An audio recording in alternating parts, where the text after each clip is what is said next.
¿Qué tal, YouTube videntes? Bienvenidos a una nueva entrega de este nuevo programa en la plataforma de Periodista Digital, Periodista Hispano. Mi nombre es Pedro Luis Pedrosa, algunos de ustedes ya me conocéis. He estado aquí con Josué y en otras oportunidades con Eurico. Y desde la semana pasada estoy conduciendo este programa que, como les he dicho en la entrega anterior, lo que procura es juntarnos un poco los españoles de acá y los de allá, que también son españoles, pero un día les dijeron que no lo eran. Y que ustedes son más españoles que europeos y nosotros también más españoles que latinos. En realidad somos muy parecidos y sin embargo pensamos que vamos por caminos distintos. Quiero darle las gracias a todas las personas que se conectaron y que compartieron la entrega del programa anterior. Muchísimas gracias. Por favor, apoyen este nuevo programa donde hablaremos cosas interesantísimas, que no es lo mismo que las cosas chulísimas que hace la señora Yolanda Díaz. Y que quiero afincarme en un evento que ocurrió el lunes pasado. El lunes pasado, en un conocido programa de televisión que muchos de vosotros veréis, en una cadena que tiene un animal con cuernos, ¿verdad? No sé si la puedo nombrar o no. Mi querido amigo, porque en realidad le tengo gran aprecio, José Javier Esparza, hacía su acostumbrado editorial al principio del programa refiriéndose a Platón. Y decía que una nación tenía o que ser gobernada por filósofos o que el rey fuese filósofo. Y estoy siendo sumamente preciso en las fechas porque justamente el pasado lunes ustedes habrán amanecido en la mañana con una publicación de mi autoría en la página america.periodistadigital.com. Un artículo titulado Cuidado con los sofistas. Y es que los sofistas eran los principales enemigos de Platón. Platón habló de los sofistas. Esta frase yo la descubrí leyendo el libro Estrategia de Lawrence Friedman. ¿Y cómo se refería Platón a los sofistas? Él decía, estrategas retóricos, relativistas en lo que a la moral se refiere, poco interesados por la verdad, capaces de vender su talento al mejor postor. Y es que si bien quienes implementan, quienes hacen las leyes que aparecen en el BOE, quienes ejecutan los presupuestos del Estado, son los políticos, ellos llegan ahí por una cantidad de sofistas. Los sofistas son esas personas que convierten falacias en cosas que parecen argumentos. Y aquí siempre trataremos de dar argumentos, lo cual no nos exime de caer en el error de construir falacias. Pero me dediqué a escribir esto por el bombardeo constante que vive la sociedad española de personas que viven tratando de decirnos que el cielo no es azul, que el agua no tiene que ser transparente para ser potable, que probablemente no se trata de daltonismo, sino que en realidad, a pesar de que hay árboles rojos, lo que quieren decirnos es que los árboles son rojos. Y los vemos constantemente. Están todo el día tratando de decirnos que la amnistía que está negociando Pedro Sánchez, que pretende cambiar el orden constitucional español, no es en realidad una amnistía. Y en esto salió la señora Yolanda Díaz, la señora, la que le llaman la fashionaria, ¿verdad? Que antes andaba con camisa remangada y ahora viste de marca y todo lo demás. Les voy a decir algo, les quiero ser muy claro. Para mí un político tiene que ganar un muy buen sueldo. Claro, no debería haber tantos políticos, pero un político tiene que ganar un muy buen sueldo. Porque esa tiene que ser la forma de exigirle que no meta las manos más allá de su sueldo.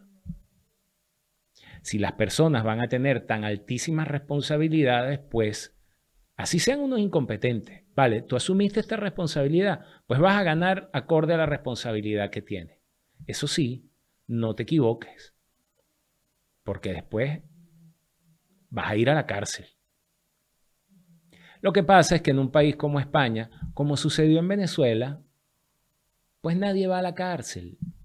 Nadie se hace responsable de absolutamente nada. Y es bueno echar un poco la mirada atrás a febrero del año 92 en Venezuela, cuando se dio un golpe de Estado. Un golpe de Estado que fracasó, encabezado por quien después fuese presidente de Venezuela, Hugo Rafael Chávez Frías. Y él aún desde su uniforme de teniente coronel agarró y dio unas declaraciones diciendo que él era el responsable de un golpe de Estado.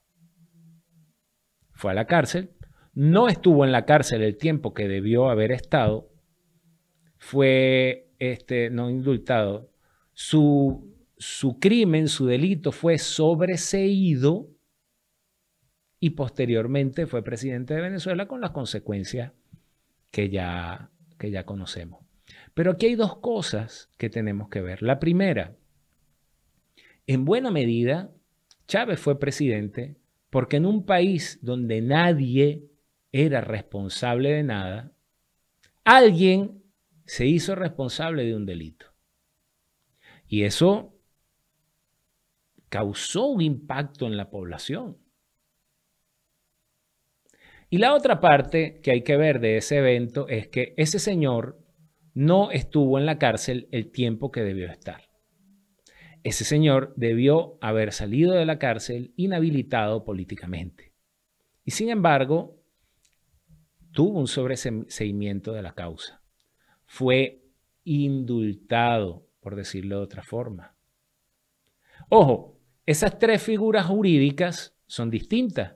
El sobreseimiento, el indulto y la amnistía. Son tres figuras jurídicas distintas. Lo que no podemos tolerar es que la señora Yolanda Díaz nos diga que hay tres tipos de amnistía que salen de su procas y ¿cómo es? Su imaginación tan prolífica. No. Ella lo único que está haciendo es tratar de justificar el cambio del orden constitucional en España.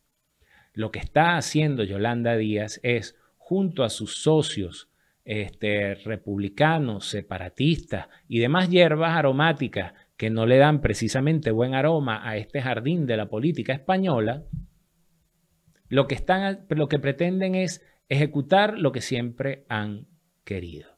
Rumores van, rumores vienen de que Su Majestad el Rey no ha recibido o ha decidido no firmar la ley de amnistía que le presentó Pedro Sánchez.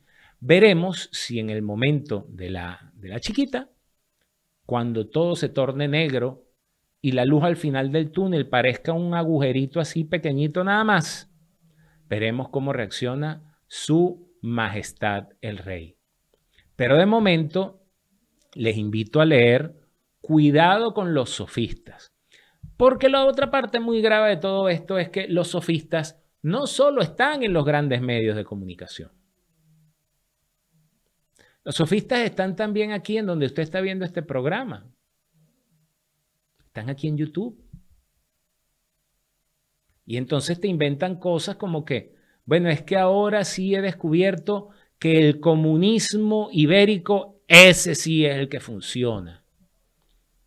No hay comunismo patriótico, ¿ok? De hecho, los primeros que se inventaron los internacionales fueron los comunistas.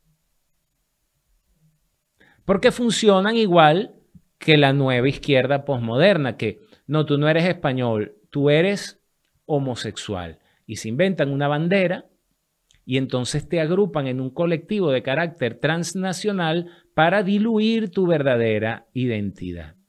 Pues eso hicieron los comunistas. Porque eso de proletarios del mundo unidos, oigan bien, proletarios del mundo unidos. No eran proletarios de Italia ni de Alemania, no, del mundo. Porque el comunismo es un movimiento transnacional. Si no, no existiría ni el Foro de Sao Paulo, ni el Grupo de Puebla, ni la Internacional Socialista, ni la primera y la segunda internacional que hicieron los comunistas. Entonces no se dejen engañar, porque ni son naranjas, ni son limones, ni pimentones tampoco son. Como decía el poema de Adán y Eva del ya fallecido humorista venezolano Aquiles Nazoa. No se dejen engañar. No hay comunismo patriótico. Eso no existe. Los invito a leer Cuidado con los sofistas, donde les quedará mucho más claro de qué va todo este cuento que les estoy echando. Mientras tanto, España se sigue desgarrando de cara a la investidura de Alberto Núñez Feijóo. Y bien, hablando de otro tema, porque dentro de un rato ya vamos a tener con nosotros al profesor Jorge Santiago Barnés, presidente de la institución educativa ALEP, quien estará acompañando a un hombre con un amplísimo conocimiento de las ciencias políticas y de la trayectoria política de España y de Hispanoamérica. Pero antes de entrar en la entrevista, quería comentarles que en el fin de semana pasado vimos la llegada masiva de emigrantes ilegales a la isla de Lampedusa, en Italia.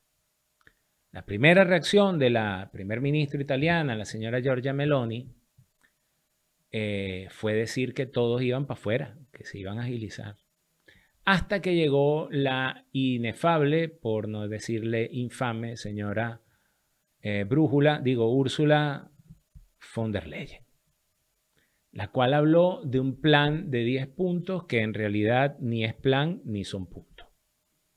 Qué bueno que hay que vamos a intensificar o vamos a apoyar la oficina de asilos de la Unión Europea. Así que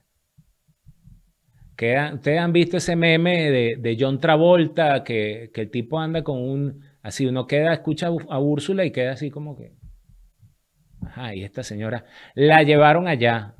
Claro, la pasaron, como decía mi mamá, que por donde pasa la reina, ¿no? La pasaron por ahí. Y la señora von der Leyen dio una rueda de prensa hablando de 10 puntos con la cara de sorpresa, de asombro, no sé cómo describirla, de la señora Giorgia Meloni. Yo les quiero hablar muy claramente de esto. Lamentablemente, por encontrarnos en esta plataforma que es YouTube, y porque YouTube, en efecto, por fortuna o por desgracia en ocasiones, tiene que cumplir con unas normas de derechos de autor, no podemos, porque lo hablé con Marta y de verdad que Marta se rebanó los sesos buscando unas imágenes de apoyo que pudiésemos utilizar para yo gráficamente mostrarles acá mientras les voy hablando. Pero no se puede por derechos de autor. Entonces, les voy a invitar a hacer el siguiente ejercicio. Usted se va a meter en su buscador de YouTube, aquí mismo mientras me va escuchando, abre otra ventana y va a meter venezolanos cruzando Puente Simón Bolívar.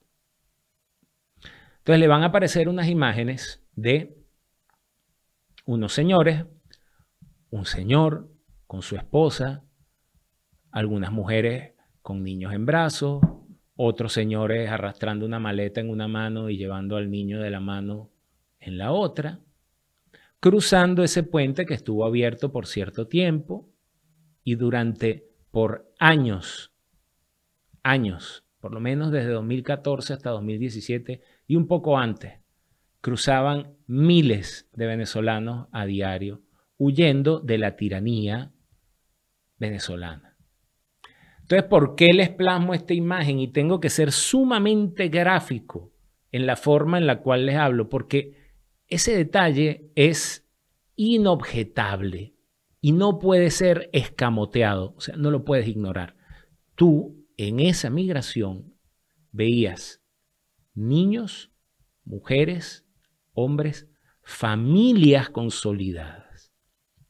Pero si uno ve las imágenes de hace 2 años ya, y qué rápido pasa el tiempo, porque, como decía el bolero, parece que fue ayer, Si tú ves las imágenes del asalto a la valla de Melilla, o si ves las imágenes de Lampedusa, bueno, sí, llegan unas 2, 3 mujeres ahí, o unos cuantos niños, pero todos son hombres en edades militares entrando a Europa.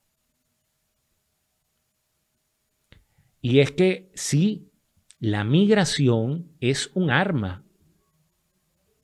Y nosotros solemos tener eso que yo llamo el dilema del pacifista.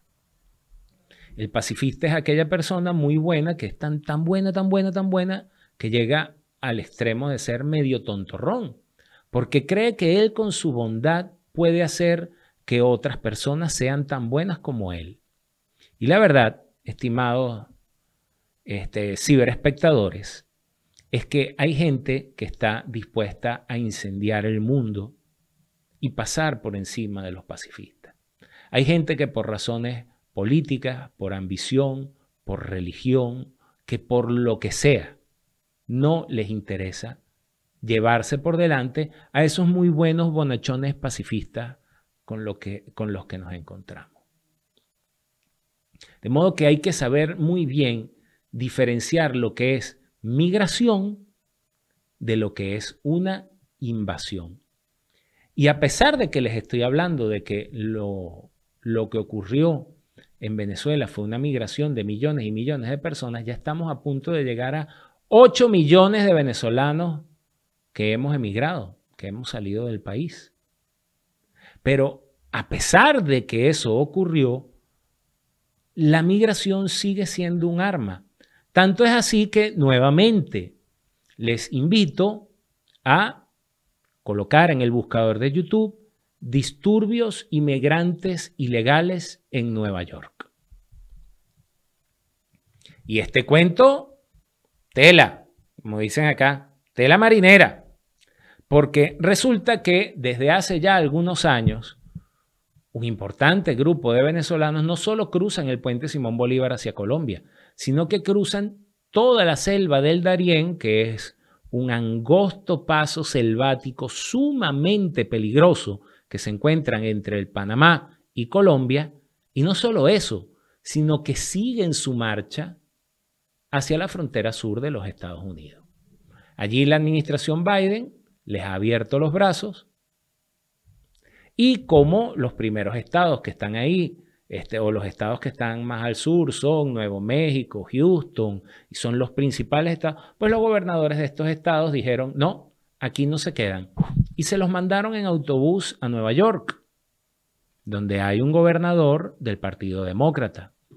El gobernador demócrata del estado de Nueva York ya apenas la semana pasada ha dicho que la migración ilegal es un problema. Sin embargo, era de los que decía Welcome Refugees. ¿Les suena? Pues vayan y busquen esas imágenes de los disturbios y de los enfrentamientos con la policía de los inmigrantes ilegales en Nueva York. Desgraciadamente, la mayoría de ellos son venezolanos. ¿Y es porque los venezolanos somos una plaga? No. Es porque en medio del fenómeno de la migración legítima que se estaba causando en Venezuela, la tiranía venezolana decidió enviar activistas políticos a desestabilizar otros países. Y también les ha funcionado que han llegado hasta los Estados Unidos de Norteamérica.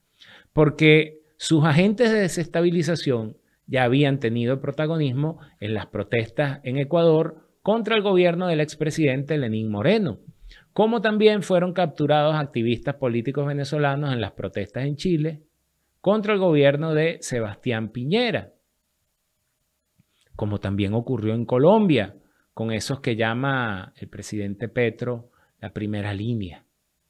Y sin duda que no van a lograr, no sé, ojo, ahora pensando bien, no sé qué lograrán en los Estados Unidos.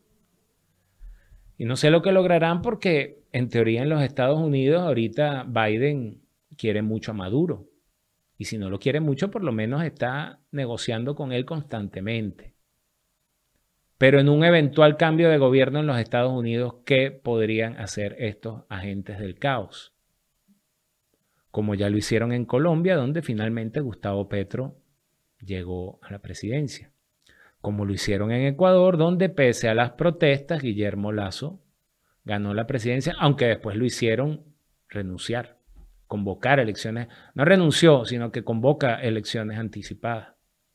Como también lo hicieron en Chile, donde Sebastián Piñera se vio obligado a arrodillarse a las peticiones de los delincuentes que quemaron negocios y que incendiaron lo que conseguían a su paso para que finalmente Gabriel Boric fuese presidente de Chile.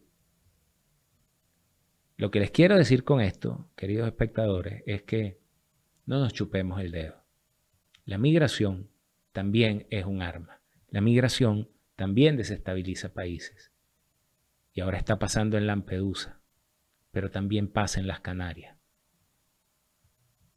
Y en un breve instante ya tenemos con nosotros al profesor Jorge Santiago Barnes para la entrevista del día de hoy. Y bien, avanzamos en esta segunda parte de Periodista Hispano. Como ustedes saben, este es nuestro segundo programa. Empezamos la semana pasada gracias a las personas que se interesaron por este nuevo espacio dentro de la parrilla de programación de Periodista Digital. Y corresponde el momento de nuestra entrevista. En esta oportunidad no será a través de Zoom o Skype como hicimos la semana pasada, sino que nos honramos con tener la participación dentro del plató de Periodista Digital de un periodista de extensa trayectoria en España y que después, por esas cosas del destino, pues no solo ha trabajado en España, ha trabajado prácticamente en toda Hispanoamérica, ya no solo como periodista, sino como consultor político en diferentes campañas electorales. Y de eso les hablaba yo en la parte anterior del programa, ¿no? Pero no todos necesariamente son como estos personajes. Me refiero a Jorge Santiago Barnes. Jorge Santiago Barnes, ya les he dicho, es periodista español, pero actualmente se desempeña como presidente de la institución educativa Aleph. Y ya les vamos a hablar de lo que es la institución educativa Aleph y toda su trayectoria. Bienvenido, profesor. Muchísimas gracias por acompañarnos aquí en Periodista Digital. Nada, muchísimas gracias a vosotros. Muchas gracias, Pedro, por estar aquí. Es un placer compartir este espacio contigo. No, el placer es absolutamente mío. Debo decirles que somos amigos de esos que no andan de cañas todos los días, que no se llaman a menudo, pero que contamos el uno con el otro cuando es necesario. Y como yo decía en su presentación, el profesor Jorge Santiago ha trabajado prácticamente en toda Hispanoamérica desde por lo menos desde el año 95, si no me equivoco. Desde el año 95, sí, del año 97 empezamos con la maestría y a raíz de ahí empezamos a trabajar fundamentalmente en América Latina, sí. Entonces, desde el año 97 hasta la fecha, oiga, nada más, ¿no? Que van 26 años en los cuales el profesor Jorge Santiago ha visto los avances, los retrocesos, las virtudes y el deterioro de la democracia en el mundo hispano. Y de eso quiero hablar con usted, porque este programa tiene como que, o sea, yo me he propuesto, como la mayor parte de la audiencia es española, es como que, oigan, ¿saben qué? Es que ni ustedes son tan europeos ni nosotros somos tan sudacas, es que nos parecemos mucho. Y hay cosas que han pasado allá que sí, no están lejos. En particular, para entrarle al trapo, como dicen aquí los taurinos, ¿cuál ha sido el defecto más grave o por dónde ha sido, cuál ha sido la peor ruta que han tomado las democracias hispanoamericanas en los últimos años? Bueno, la verdad es que como tú dices, Pedro, o sea, han sido muchos años viajando, recorriendo caminitos de polvo y autopistas por toda América Latina. La democracia, deberíamos plantearnos o replantearnos la pregunta. ¿Realmente la democracia se ha deteriorado en América Latina? Porque no solamente ha habido un retroceso, evidentemente, en algunas zonas, en algunos países, sino que también se ha avanzado mucho en otros muchos. Es decir, si yo me retrotraigo un poquito a esos mediados de los años 90 en América Latina, pues desde el punto de vista institucional, pues mucho ha cambiado, ¿no? Mucho ha cambiado en muchos países. También ha habido retrocesos en otros muchos, en donde incluso en algunos países se ha pulverizado completamente la democracia. ¿Por qué? Yo creo que la sociedad es igual que las personas, vamos cambiando a medida que vamos creciendo, ¿no? O sea, las instituciones lo mismo, las democracias requieren del cariño de los propios ciudadanos. Yo muchas veces, como sabes, soy profesor también de universidad desde hace 20 años, y muchas veces a los chicos les digo, doy ciencia política y comunicación política, y les digo que los ciudadanos tenemos unos derechos, pero también tenemos unos deberes. O sea, siempre se nos llena la boca de los derechos, porque tengo derecho a, porque en América Latina necesitamos esto, en España, en Europa, como ciudadano tengo derecho, ya, pero también tengo unos deberes que muchas veces se nos olvidan, ¿no? Entonces, ¿de quién es la culpa del deterioro de la democracia? Bueno, pues ahí podríamos charlar muchísimo. Es que sin duda que es una responsabilidad compartida, ¿verdad? Pero llega un punto en que, porque yo hablo desde mi experiencia y de que también conozco un poquito México y un poquito Colombia, pero hacia mediados de la década de los 90 los venezolanos nos ufanábamos de decir que teníamos la democracia más sólida del continente, que entonces empezó la penetración de esto que posteriormente llegó. Y les recomiendo, yo tengo un artículo en mi página que se los voy a dejar aquí abajo, que se llama La ignorante arrogancia, donde yo he hecho el cuento del hijo de los conserjes galleguitos que le decían, les va a pasar como en Cuba, y nosotros, no, claro, eso no nos va a pasar. A nosotros. Sí, ya va. O sea, Venezuela, eso es Cuba, que es una pedazo de isla. A nosotros. Entonces, como que llegamos a un punto en donde creemos que somos, no sé si se usa esa expresión acá, los reyes del mambo, y entonces no sé si es Dios, el destino, agarra y dice, pues ahí te mando el loco para que dejes tu arrogancia. Entonces las sociedades llegan a un punto de arrogancia. Le pregunto en particular, España. España no se siente, los ciudadanos españoles, muy protegidos por el paraguas de Europa. No, eso no nos va a pasar. ¿No cree usted que debemos ser más cuidadosos en... Claro, pero sin duda, Pedro. O sea, si al final, por eso es lo que te decía de esa corresponsabilidad, ¿no? O esa responsabilidad compartida. Al final somos los ciudadanos quienes ponemos y quitamos a nuestros dirigentes políticos. Al final somos los ciudadanos quienes decidimos qué queremos y qué no queremos. Y al final somos los ciudadanos los responsables y los que padecemos lo que decidimos. Entonces, yo creo que también falta esa parte de formación, de capacitación, ¿no?, ciudadana acerca de, bueno, qué es lo que tenemos, qué es lo que se ha conseguido, ¿verdad?, con tantos años. A mí a veces me da rabia, ¿no?, por utilizar una palabra así medio castellana, como decimos, me da rabia cuando hablo con los chicos jóvenes en la universidad y hablan con cierta soltura de determinados temas. A mí me gusta mucho una parte de Séneca. Siempre suelo compartir esto en algunas conferencias. Tiene un librito que es Las cartas a Lucilio de Séneca, ¿no? Entonces habla con un tal Lucilio que es el propio Séneca hablando consigo mismo, ¿no? Sí. Y entonces hablan de diferentes temas y uno de ellos es la pobreza, ¿no? Y empieza a hablar Lucilio de la pobreza y le responde Séneca en la carta: querido Lucilio, no me hables de la pobreza sin haber sido pobre. Es decir, si me quieres hablar de la pobreza, vete a una villa, ¿no? En aquella época eran villas, vete a una villa, padece lo que es el hambre, pasa frío, vas a ver la poca caridad que tiene la gente, y cuando estés 2, 3, 5 meses pasando hambre, frío, vienes y me hablas de la pobreza. ¿Qué es lo que nos pasa a los ciudadanos, ¿no? Y me incluyo, que muchas veces hablamos de temas sin tener idea de esos temas, sin haber padecido, hablamos de determinados periodos de la sociedad, ¿verdad?, o de determinados países sin saber la ciencia cierta qué es lo que pasó, cuál fue el motivo, el porqué. Siempre hay un porqué para todo. Es decir, cuando pasa algo en la vida o cuando en un país sucede algo, siempre nos tenemos que preguntar el porqué. ¿Cómo fue capaz de ocurrir aquello? La pasividad, la necesidad de cambio, que muchas veces los ciudadanos quieren un cambio, le preguntas qué tipo de cambio y dicen, no quiero cambiar. Ya, pero cuidadito, ¿no? Sí, de esa cabulla, ¿verdad? Cabulla le llamamos nosotros a las cuerdas, ¿no? De esa cabulla yo tengo un rollo. O sea, pero una muela de esas de cabulla de barco, de esa con la que amarran los barcos a los muelles. Queremos cambiar. ¿Pero hacia dónde? ¿Hacia dónde? Y me has hecho una pregunta que además que es muy interesante. En España, bueno, pues como en Venezuela de los años que tú me contabas hace 20 años, ¿no?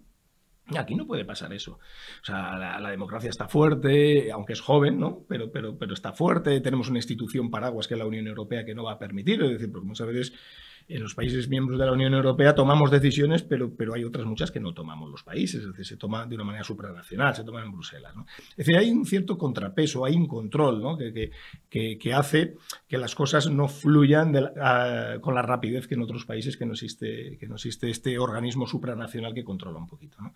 Pero bueno, no estamos a salvo. O sea, No estamos a salvo absolutamente de nada. Hay veces, yo siempre digo que la política son péndulos. O sea, hay veces que la sociedad gira hacia un lado, ¿no? Y todos los países, en fin, van hacia un lado y cierran los ojos, abren los ojos 7 años después y están girando hacia el otro, ¿no? Es decir, muchas veces los ciudadanos quitando algunos países. Es que 7 años son suficientes para devastar un país. Sí. 7. Yo recuerdo una entrevista que me hacían a mí en NTN 24 cuando yo presenté mi libro en Colombia, ¿verdad? Lo pueden conseguir, les dejo el link aquí en la caja de descripción. Y entonces me hablaban de que si yo veía, esto era, no recuerdo el año, pero estaba ganando por primera vez las elecciones en Argentina Mauricio Macri. Sí. No recuerdo el año ahorita. Y me decían, ¿no cree usted que hay un cambio de signo en Hispanoamérica? Y en paralelo, lo que estaba ocurriendo es que el Foro de Sao Paulo estaba como que haciendo ese string makeover que lo llevó a convertirse en el Grupo de Puebla. Y recuerdo que coincidía también que era la primera vez que se presentaba a la presidencia de Colombia Gustavo Petro, con lo cual le estoy hablando de año 2017, 2018. Entonces yo le decía, no se está cambiando de signo. Eso que conocemos como la izquierda, ¿verdad? Que entonces Gustavo Bueno dirá que es la cuarta generación de izquierda, o las izquierdas indefinidas, se está replegando. Pero ellos en algún momento van a... Y como está ahora Hispanoamérica. Está tintada de rojo. Y quería tomarle la palabra con eso de las cartas de Séneca a Lucilio, porque Gabriel Boric, presidente de Chile, no me hables de la pobreza. O sea, Gabriel Boric es la viva expresión de un urbanita criado con todos los privilegios y entonces hablando de pobreza. Pero para cambiar un poco el tercio, aunque como esto es dibujo libre, probablemente volvamos por acá, dirige usted actualmente la institución educativa ALEP. Háblenos un poco de los orígenes, del trabajo y de hacia dónde se enfoca. Vamos a ver, la institución educativa ALEP es una institución educativa, evidentemente, en donde nosotros tratamos fundamentalmente de poner el foco en 4 puntos. De ahí el nombre de ALEP, ¿no? Sobre todo en temas de estudios políticos, en liderazgo y en humanismo. ¿Y por qué? Porque nosotros pensamos que es a través de la formación, ¿no? O sea, nosotros venimos haciéndolo desde hace muchísimos años, ya en la época de la Universidad de Salamanca, que es donde comenzamos, el grupo de profesores que estamos trabajando en la formación política en todos los países de América Latina. Luego estuvimos aquí en Madrid y ahora, bueno, pues lo que hacemos es lo que hemos venido haciendo en los últimos 15, 17 años, que fundamentalmente es ayudar a los partidos políticos y en algunos casos a los gobiernos, bueno, a que las decisiones que tomen pues sean las decisiones más meditadas posibles, las que menos impacto negativo tengan para los propios ciudadanos, porque al final no podemos olvidar, y de hecho la experiencia nos dice, ¿no?, que muchas veces hay decisiones que toman gobiernos, ¿no?, pero no podemos olvidar que los gobiernos son personas. Y muchas veces hay personas en determinados cargos, y eso no es culpa de los ciudadanos, eso es culpa de quien toma esas decisiones, pero que no es que no esté capacitado, es que no tiene la experiencia para poder asumir esos cargos, ¿no? Muchas veces se colocan a personas de alguna manera sin tener pues, el expertise, la experiencia, la capacidad o las herramientas suficientes como para poder dirigir ese departamento, ese ministerio, con lo cual se cometen errores, ¿no? Esto es mío exclusivamente, exonero al profesor de esto que voy a decir, pero en ocasiones son los primos, en otras ocasiones son los maridos, en otras ocasiones son las mujeres de los hermanos, y si esto les suena familiar, pues es mera coincidencia, ¿ok? Adelante, profesor. Yo no lo quería decir así, pero pero bueno, quien conoce América Latina sabe que las cosas funcionan. El tema es que dirigen ministerios para lo cual no están capacitados. Claro, y al final pues cometen errores, ¿no? Entonces nosotros, ¿qué es lo que intentamos? Bueno, pues de alguna manera subsanar o ayudarles y orientarles en esa toma de decisiones. Eso es lo que es la consultoría política. Ahora estamos en una campaña electoral, usted sabe perfectamente, en Ecuador, ¿no? De eso le voy a preguntar. Y bueno, pues los primeros sorprendidos hemos sido nosotros, en donde se han logrado unos resultados que eran inesperados por nuestra parte, pero por otra parte nos alegramos mucho, ¿no? Creo que está ahorita punteando las encuestas. Está por encima, sí, está 7, 8 puntos. 52 a 48, 53 a 40. Ahora ayer me pasaron otras de 55 a 43. Bueno, las encuestas hay que medirlas siempre con cierta cautela, hay que medir un poco la tendencia, ¿no? Entonces, y hay que ver el abanico de encuestas. Hay encuestas que son intencionadas, hay encuestas que son interesadas, hay encuestas que hacen los propios partidos y filtran, ¿no?, a los medios. Pero bueno, las encuestas que nosotros manejamos y que hacemos fuera del país para evitar todo esto, sí nos dan que el candidato está 5 puntos por encima, 5 o 6 puntos por encima, que es suficiente siempre y cuando no se cometa ningún error grave, errores se cometen siempre, ningún error grave en las próximas 3-4 semanas, ¿no? 3-4. Nos está hablando del candidato a la presidencia del Ecuador, el joven empresario Álvaro Noboa. Daniel. Álvaro es el padre. El papá. Daniel Noboa. Yo he visto colegas, ¿verdad?, que hablan como que va a quedar en manos de la oligarquía el Ecuador y tal, y qué sé yo, pero no les quiero recordar, y ustedes saben que yo en eso sí soy absolutamente militante, yo no les voy a recordar quién es Rafael Correa, que por cierto es prófugo de la justicia ecuatoriana, al igual que el señor Carles Puigdemont, y casualidad, ambos están refugiados allá en Bruselas. En el mismo sitio están los dos. Parece que por allá no llega la justicia. Hay otro proceso electoral próximo en Latinoamérica y es sumamente curioso, que es la Argentina. Uy. La Argentina, llega un personaje que se hace visible, pero en cuestión de a lo sumo 7 años tendremos nosotros noticias de quién es Javier Milei. Y su principal problema, su principal propuesta es la libertad avanza, carajo, y reducir la casta. O sea, él habla de que hay un aparato gigantesco, elefantiásico, que el país puede funcionar con mucho menos gente y que quienes tienen miedo son la casta. Por cierto, la casta, frase extensamente utilizada, y en modo alguno quiero comparar a Javier Milei con Pablo Iglesias, pero sí, la casta era una consigna de Pablo Iglesias. La casta es una frase que siempre se ha utilizado desde parte de la oposición para recriminar a quien está gobernando, ¿no? Es decir, es un poco etiquetar a los dirigentes políticos en esa casta. La palabra casta tiene una connotación peyorativa, habitualmente. Viene del sistema de las castas de la India, en donde, bueno, pues hay determinadas castas a las cuales no tienen derechos, ¿no? Entonces, hablar de la casta política es hablar de ese grupo cerrado, hermético, que no atiende a ningún tipo de consideración externa y que hace y deshace lo que ellos quieren. Eso es un poco la casta. Bueno, tú has dicho que Javier Milei, bueno, lo de Argentina, podemos estar 4 días aquí hablando del tema de Argentina y seguramente no lleguemos a ninguna conclusión porque es muy difícil el propio país. Lo único que tenemos todo claro es que es uno de los países más ricos del mundo en cuanto a recursos y que pase lo que pase siempre va a tirar para adelante, ¿no? Pero Argentina es complejo. Hay elecciones interesantes en América Latina este año, bueno, en el 24, el año que viene, entre este año y el que viene. El año que viene tenemos elecciones en México, interesantísimo, con un cambio de gobierno en donde no se puede presentar de nuevo el señor López Obrador, en donde hay 2 candidatas mujeres, por lo tanto vamos a tener la posibilidad de ver la primera mujer presidenta en México, una cosa muy interesante. Hay elecciones en Panamá, quizás menos. Pero ya Morena definió su... Están ahí ya con los candidatos. Porque estaba, no recuerdo el apellido del canciller del que ha sido canciller de López Obrador, que estaba optando a la candidatura por Morena. Vamos a ver, yo creo que van a ser las 2 mujeres las que van a quedar más o menos al final, las que más intención tienen. Argentina, me estabas hablando de Javier Milei. Bueno, aparte de eso, quiere destrozar el Estado. O sea, directamente, antes de ayer mismo, dijo que si le daban a elegir entre la mafia y el Estado, le elegía la mafia, ¿no? No, de hecho lo ha dicho en reiteradas oportunidades, y él lo que suele hacer es una comparación entre el Estado y la mafia. O sea, él los equipara a nivel, la mafia y el Estado.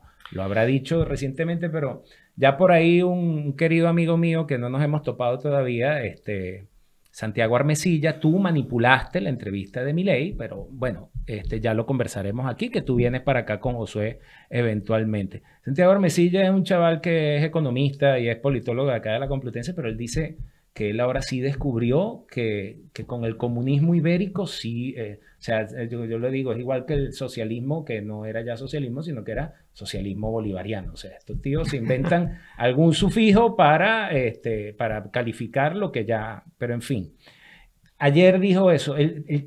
a ver, pero yo lo que entiendo es que él quiere reducir el Estado, pero Sí. sin duda acabarlo no... No, acabar con el Estado no puedes acabar con el Estado porque estaríamos hablando, primero ya no de democracia, no estaríamos hablando de democracia, estaríamos hablando de otra cosa y es muy difícil. ¿Pero por qué Argentina es difícil? Como puede ser ahora Venezuela, como puede ser Cuba, como puede ser Nicaragua, como puede ser Bolivia, algunos países en los cuales durante mucho tiempo han tenido un determinado signo político, ¿no? de gobierno. Que es muy difícil cambiar la mentalidad de la gente. O sea, ahí hay una corriente que es el peronismo, que es el kirchnerismo recientemente, que ya no es tan reciente, o sea, que llevan muchísimos años, en donde, bueno, pues han un poco acostumbrado o mal acostumbrado, por decirlo de alguna manera, a los ciudadanos a determinadas ayudas, que no digo que sean malas, pero tampoco han incentivado lo que puede ser el esfuerzo individual. ¿Qué es lo que pasa? Que ahora es muy difícil. Le pasó a Macri, que tú lo has nombrado hace un rato, cuando Macri pues quiso hacer los cambios que él consideraba necesarios y que seguramente eran necesarios, ¿no? Para la Argentina en ese momento. Fue imposible. Fue imposible porque las calles le ardían, ¿no? Si Javier Milei llega al poder, pues yo atisbo que al día siguiente y durante 6 meses ininterrumpidamente las calles van a arder, ¿no? Es muy difícil, ¿no? Dejar de dar a la gente o quitar a la gente lo que en estos momentos está recibiendo. Esos cambios de darse tienen que darse de una manera muy paulatina, de una manera muy tranquila. ¿Y qué es lo que sucede? Que muchas veces no hay tiempo para esos cambios. Es decir, la gente no tiene la paciencia, los gobiernos quieren implementar las medidas de una manera muy, muy rápida, muchas al mismo tiempo, y eso genera pues, un choque, ¿no? Entre los ciudadanos y el propio gobierno que hace que vuelva o que retomen de nuevo pues, el kirchnerismo, el peronismo, todo esto, pero con muchísima más fuerza. Es lo que pasa en Ecuador con el tema del correísmo, ¿no? Ahora llevan bastantes años fuera. Bueno, no tantos porque han estado con Guillermo Lasso, que ha estado prácticamente 2 años, antes estuvo Lenin y demás. Pero 2 años en donde quieres hacer cambios hace que retomen con fuerza, ¿no? Le recuerdo ya claramente porque recordé este incidente, este evento. Mi hija cumplió 15 años en el año 2015. Estábamos de vacaciones y regresamos. Se le celebró en enero. Ella cumple en diciembre, le celebramos en enero, le hicimos su fiesta. Y en el ascensor de donde hacíamos la fiesta, yo voy subiendo a la habitación y me consigo una pareja de argentinos con sus hijos, ¿no? Con 2 chavalitos. Y fue en ese diciembre, en ese octubre, ¿verdad? De 2015, que había ganado Macri. Entonces, ¿de dónde sos? De la Argentina. Ah, qué bien y tal. Felicitaciones, que vos, si me acaban de sacar el laburo. O sea, estaban genuinamente cabreados, furiosos. Claro, no voy a entrar un poco más en la conversación porque de verdad que me molesté, pero mucha gente, o solemos crear esos sistemas donde mucha gente termina dependiendo de una u otra forma del Estado. Y entonces, ya con esto le cambio el tercio para acá. No es España un país que se ha acostumbrado a depender del Estado, o en línea general, o un amplio sector de la población, porque con los políticos con los que he tenido la oportunidad de hablar y que he ido para algunos eventos, yo les digo, oiga, mire, pero es que está muy bien el evento y muy concurrido, pero es que aquí están todos los vecinos de su barrio. Y España no es La Moraleja, no es Salamanca, no es ni siquiera Madrid, o sea, no es ni siquiera... es que ya tú sales un poco a esos pueblos más alejados de la Comunidad de Madrid y hay una realidad absolutamente distinta a la que tenemos aquí en el centro de Madrid. ¿No es España un país donde hay mucha dependencia del Estado? No lo sé. Yo creo que España es un país que es innovador, que es emprendedor, que existen una gran cantidad de pequeñas y medianas empresas que emprenden, que innovan, que arriesgan, que evidentemente hay un aparato estatal, no creo que sea excesivamente grande, no es comparable al de Francia, por ejemplo, que es una locura, ¿no? El Estado en Francia. Yo creo que ¿y los ciudadanos estamos acostumbrados o podemos de alguna manera castigar a aquellos que nos quieren quitar? El socialismo está aquí desde hace poquitos años, o sea, y además en España siempre ha habido un péndulo que yo llamo, ¿no? Es decir, ahora está la izquierda y luego va a venir la derecha, ahora está la izquierda y va a venir la derecha, y no ha llegado por un poquito, ¿no? Bueno, y todavía, en esta semana todavía hay algo que decir. Ya el PNV ha dicho que tal, pero bueno. Pero va a ser así, o sea, y si no es ahora, dentro de 3 años, que no creo que termine la legislatura, si realmente renueva, volverá a la derecha a España. Tienes el ejemplo de Andalucía, en donde quizás estuvieron durante muchísimos años gobernando el Partido Socialista, ¿verdad? Con un clientelismo muy, muy, muy grande. Un clientelismo que se hace a base de años, al final, ¿no? Cuando estás durante muchísimos años, pues al final vas regando, ¿no? Y al final la gente dijo, no, mira, yo quiero cambiar. O sea, me da lo mismo, ¿no? O sea, prefiero que venga otra gente. Por lo tanto, yo creo que España está un poquito, no al margen, no es que no haya un Estado o que haya, pero no creo que sea un problema el Estado en España o que haya una excesiva dependencia, ¿no? O sea yo, cuando hablo del tamaño del Estado, cada país define con sí. Lo me refiero es a los sistemas clientelares, Es inevitable, eso es inevitable. Pero fíjate, hay una cosa que me hace... Yo me acuerdo, hace ya muchos años, cuando estábamos en Salamanca, el Grupo Lidera, tú te acordarás en sí. Venezuela, que tenía el Grupo Lidera, cuando Cadivi financiaba y daba ayudas y todo aquello. Yo venían grupos, no es que trajera, pero sí venían grupos de Venezuela, me acuerdo que venían chicos jóvenes, eran líderes, muy bien preparados además. Y yo les llevaba al ayuntamiento, a la Universidad de Salamanca. Y en el ayuntamiento preguntaba... Bueno, ¿y usted cuántos años lleva a los funcionarios de por allí, no? Yo llevo 20 años, 15 años. Y les miraban asombrados. Decían, ¿cómo usted lleva 15 años aquí? ¿Pero de qué partido es usted? Y yo no sé, yo no te voy a decir de qué partido soy un funcionario. Entonces, claro, los chicos se quedaban, no, nosotros en América Latina, y eso corroboro, o sea, llega un partido y mete a su gente. Caída y mesa limpia. Claro, y se va ese partido y el partido que llegue mete a su gente. Así no puedes crear institucionalidad. O sea, tiene que haber un funcionariado que sea estable, que haga su labor, que haga su función, independientemente de que gobierne uno o que gobierne otro. O sea, yo hago mi función y luego, pues este señor está aquí, pero este señor está aquí temporalmente. Este señor va a estar 3 años, 4 o 7 o 8. Pero yo voy a estar 25 porque soy un funcionario de esto. Entonces, yo creo que en América Latina, y se ha avanzado, pienso, que se ha avanzado muchísimo en la institucionalidad. En algunos países concretamente pues ha habido unos problemas y se ha retrocedido muchísimo, ¿no? Pero gracias a Dios son excepciones, ¿no? Entonces, lo que hay que luchar es en eso, en lograr que el Estado, lo que nosotros conocemos el Estado, que muchas veces hablamos del Estado, no, el Estado es todo, son los médicos, son nuestros policías, son nuestros profesores de los colegios públicos, ese es el Estado, ¿no? Al final, y la Guardia Civil que está por la carretera ayudándonos, ¿no?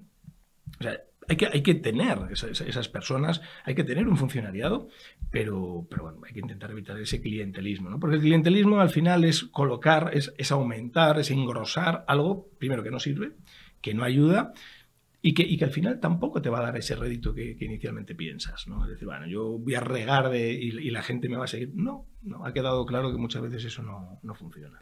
Para terminar, profesor, ¿cuándo comienza el próximo curso y qué carreras está dictando ALEP para el próximo curso y cuándo comienza? Pues mira, empezamos ahora el mes que viene, ya el 21 de octubre, empezamos ya con los másteres, tenemos 2 másteres, uno de marketing político, que es donde formamos a los políticos, y tenemos otro de gobierno y tecnología, en donde más que nada va dirigido a funcionarios de diferentes gobiernos, en donde bueno, pues les preparamos un poquito toda esta era tecnológica que hay ahora, cómo podemos, de alguna manera, los gobiernos se pueden aprovechar de las tecnologías, de las herramientas que en estos momentos existen, pues para agilizar trámites, para intentar esa transformación digital de los gobiernos, de las instituciones, ¿no?